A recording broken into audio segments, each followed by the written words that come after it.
Now, there are many ancient orders, thousands and thousands throughout the world.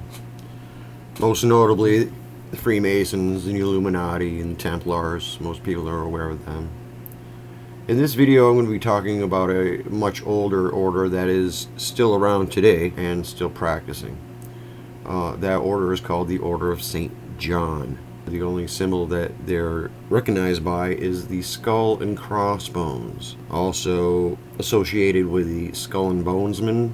And we'll be touching on the blood pact made by Queen Elizabeth I with Dr. John Dee, with two macros they contacted through a portal.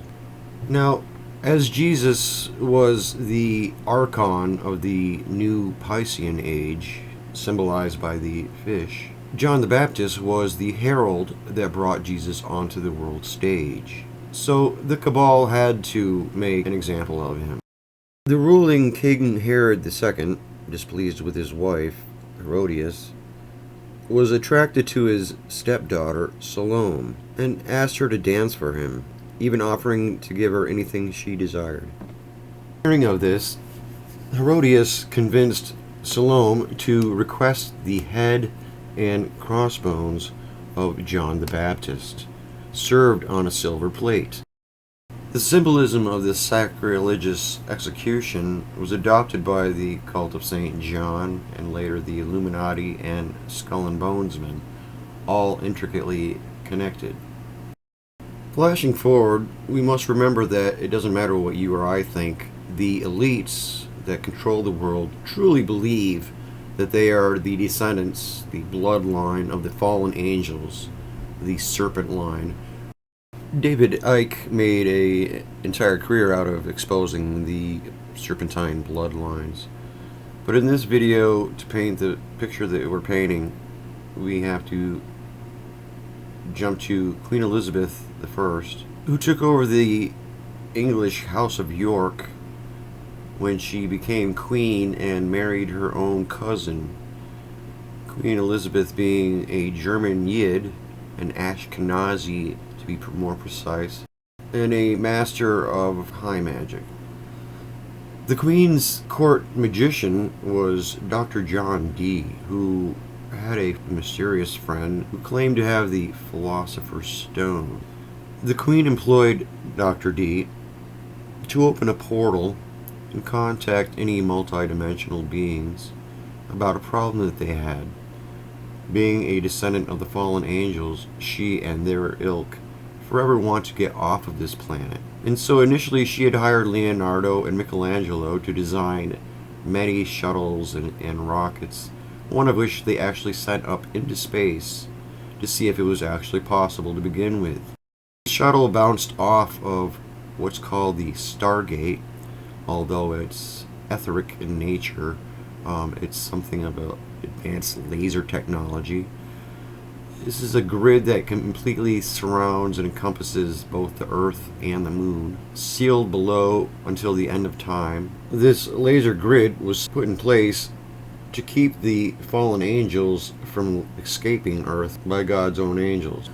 So when the Queen employed Dr. Dee to open the portal and seek out help from any multidimensional beings, he did in fact contact two what we call macros that were briefly portrayed at the end of the movie Men in Black, shown spinning the cosmos as a small marble, just as to us a microcosm would be but a speck of dust on our fingers. The two macros agreed to help Queen Elizabeth and Dr. Dee with the technological problem they were having with the Stargate encompassing Earth and Moon. But in return, they would have to agree to a pact, a blood pact, in which the blood of millions and millions of martyred souls would have to be sent up to the macros via placing an obelisk at the site of any and all major battle scenes that were staged and or funded by the Ashkenazi. The Queen in return would receive what we call today quantum physics, but was then known as Enochian physics and or Enochian magic. Keeping in mind this is a time in history when they were burning people at the stake for studying metaphysics. The Queen's best magicians knew that the amount of information coming through from the macros would take years and years to study, and they would need to employ all the elites of Europe. The macros had actually told them, you are so far behind the technology you had in the last age that it will take you 500 years to figure this out. And in fact, you'll have to learn it backwards. First, you'll need to learn how to extract energy out of matter, and then matter out of energy. So this became a time in history when universities and colleges began popping up across Europe.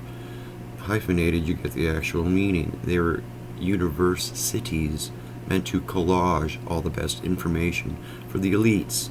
To date, MIT is a big front for this, as is NASA. Churches also started being built with steeples as they sat next to a cemetery where more innocent blood energy could be sent up to the macros. The end result, indeed, 500 years later, as predicted, when they split the first atom, they had succeeded in the first part. When they developed the CERN facility and started producing antimatter, they succeeded in the second part. Antimatter is in fact the fuel for the space-time continuums that they now produce that exceed Mach 27 plus. And indeed they are able to escape the Stargate, now having both a mining colony on Mars and a base on the dark side of the moon, portrayed in the movie Iron Sky.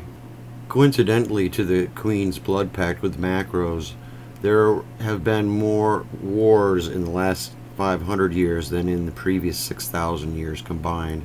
In the next video, part 3, we'll be looking into the rise of the Ashkenazis and global Luciferianism and global communism being one and the same. And we'll continue to touch on the cult of St. John, the Illuminati, and the Skull and Bonesmen.